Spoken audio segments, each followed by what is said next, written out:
In this video, I want to show you one of my favorite tricks on worship piano to make you sound more professional. The best thing about it is it's super simple, takes just a few minutes to learn. Hey brothers and sisters, my name is Jared Messer. I am the founder of worshipmusicacademy.com. I am so thankful to have you here to check out this video. All right, I'm really excited to share with you this one simple trick that I've used for so many years to help people learn to play simpler, but also to give them a very professional sound. And this thing is really transformative once you learn how to do it. Really easy, just a couple minutes, you're gonna have it. So here's the problem, right? A lot of people, when you're playing worship music, either you're playing by yourself at home, you're playing the songs that you love, or you're on your worship team, or you maybe even leading worship on the piano, and you may be classically trained, played notes all these years, and you're staring now at a chord chart, right? You're looking at a chord chart, or maybe even a lead sheet, and the training on that kind of skill is very different. And it's not something that you go to school for. There's a lot of teachers that teach you how to do that. So when you're staring at a chord chart, like, what do I play here? And you're like, oh, okay, that's a C. I know how to play a C chord, right? There it is, there's a C chord. So you can find yourself kind of falling into this pattern of continually playing. These are called triads, you know, this 1, 3, 5 sound kind of sound, right? And the left hand is kind of playing a little bit of octaves, right? And you're moving around. And that's fine. That's gonna get you a long way. In fact, a lot of Hillsong stuff kind of sounds like that. But what I want to show you is a way that's so easy, but will lift your sound to something that's wider, more spacious, and simpler. And really the secret to playing with a professional sound is not flashier or bigger. It's actually simpler, more spacious. So that's what this is going to do.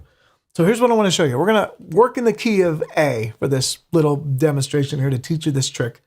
Before we do, I need to show you very quickly the Nashville number system, because what I'm going to teach you is based on kind of a numbers way of playing. Don't get freaked out. It's pretty simple. So in the key of A, I don't know if you're familiar or not, it doesn't matter. In the key of A, we're going to have 2 sharps. So I'm going to, or 3 sharps, sorry. We're going to walk through this key. I'm going to just show you the key. And the Nashville number system is a way of, what you do is you take the notes or the tones of the scale and you give them each a number. That's all it is. So if I'm counting my way up the scale of A, I'd say A, because that's the root of the chord. So that's 1. I'll go up the next tone. That's a B. So that's the second tone. So that's 2. There's my C sharp, it's the first sharp, that's 3, D is 4, E is 5, F sharp is 6, G sharp is 7, I'm back to 1, which is A. So 1, 2, 3, 4, 5, 6, 7, 1. Now, we're going to be looking at the song, How Great Is Our God, to demonstrate this. So let me show you the progression of the song, and then I'll teach you this really simple thing. The progression is this: 1, 6, 4, 5, 1. And for my left hand, I'm going to use 1 finger. Now I'm using more than 1 finger, but it's 1 note at a time, like that. That's the whole thing. All right? 1, 6, 4, 5, 1. Now in the right hand, I'm going to make this shape. You can kind of see this on the desktop with this shape.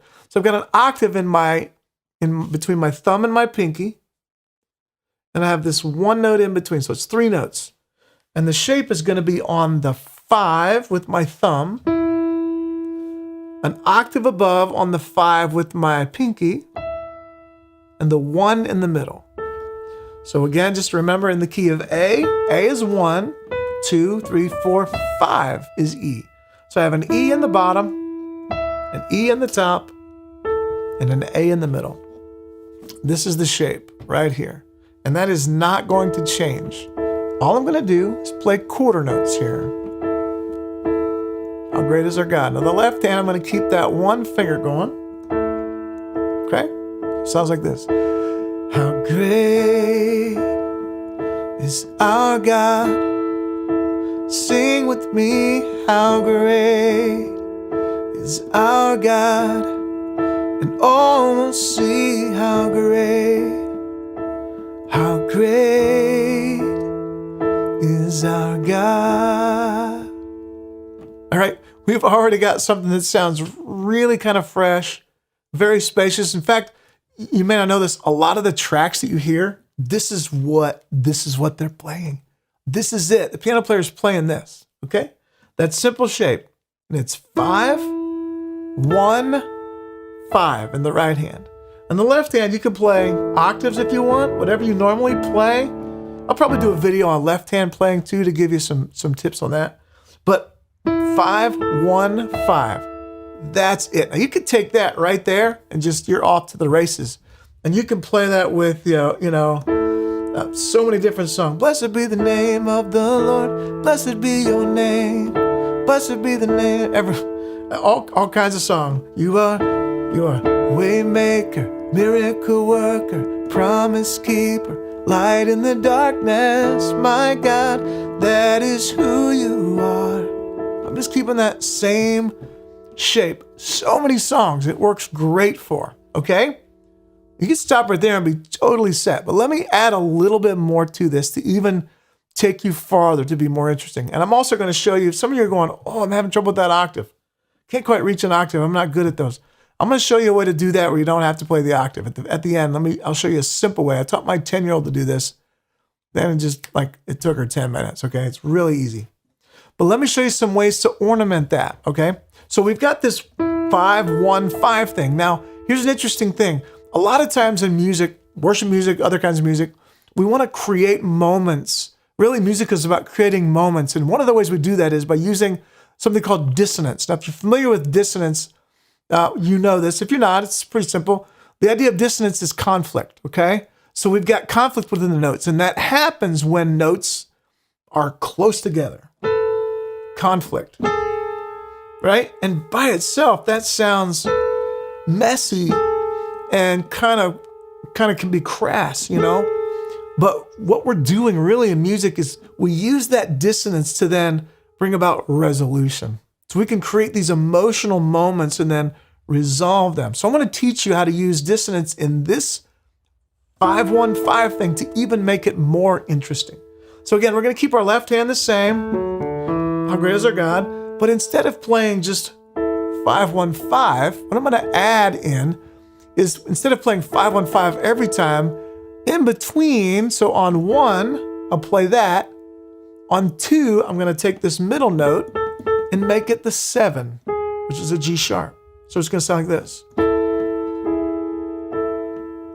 Okay? That's it. How great is our God?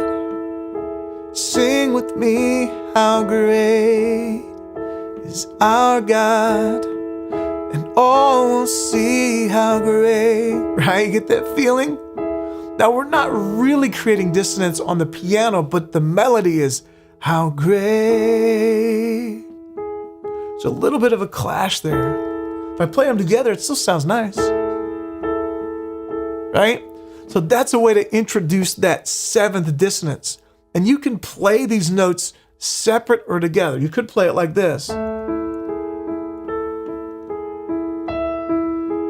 Sing with me, how great is our God, and all will see how great. Right? So you can even break those up. So you can introduce the 7. You can also use the 2, and it works exactly the same as the 7th. So I can play the same thing. Instead of going down here, I'll go up like this. How great is our God? Sing with me, how great. Right? So simple. Oh, see how great is our God. And the coolest thing about this pattern is I don't have to play just this. I can break it up and play top 2 notes, bottom 2 notes like this, or bottom note like this. Or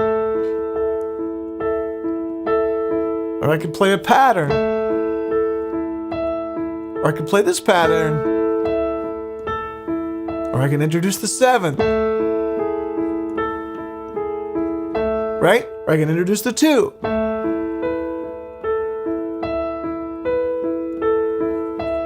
All All I need to do is make sure I keep that 5, 1, 5 as the basis for this, and I can introduce 7s, I can introduce 2s. I told you at the beginning I was going to teach you a simple way to do it, and it doesn't even compromise the sound that much, a little bit. All we're going to do, instead of playing the octave, if that's a little bit tough for you, we're going to take your pinky out. We're just going to play these 2 notes. That's it. Great is our God. Sing with me, how great. Right? It still sounds great, right? Oh, we'll see how great. How great. And you can still do the 7th thing. You're just going to play a little. Sing with me, how great. So I just don't have the top note. That's it. So simple. All right? Implement this in your playing, and I hope it's a blessing to you. Thank you so much for checking out this video. I really hope it'll be a blessing to you. And please comment below and let us know what kind of videos you'd like to see in the future. If you want to keep up with everything we're doing here at the channel, you can click right below this video to subscribe. If you want to watch more videos like this one, you can click right over here. And if you want to hear more about the worship piano course we created that's helped tens of thousands of people learn to play worship piano like a pro, you can click right down here. Hope to meet you soon. God bless you.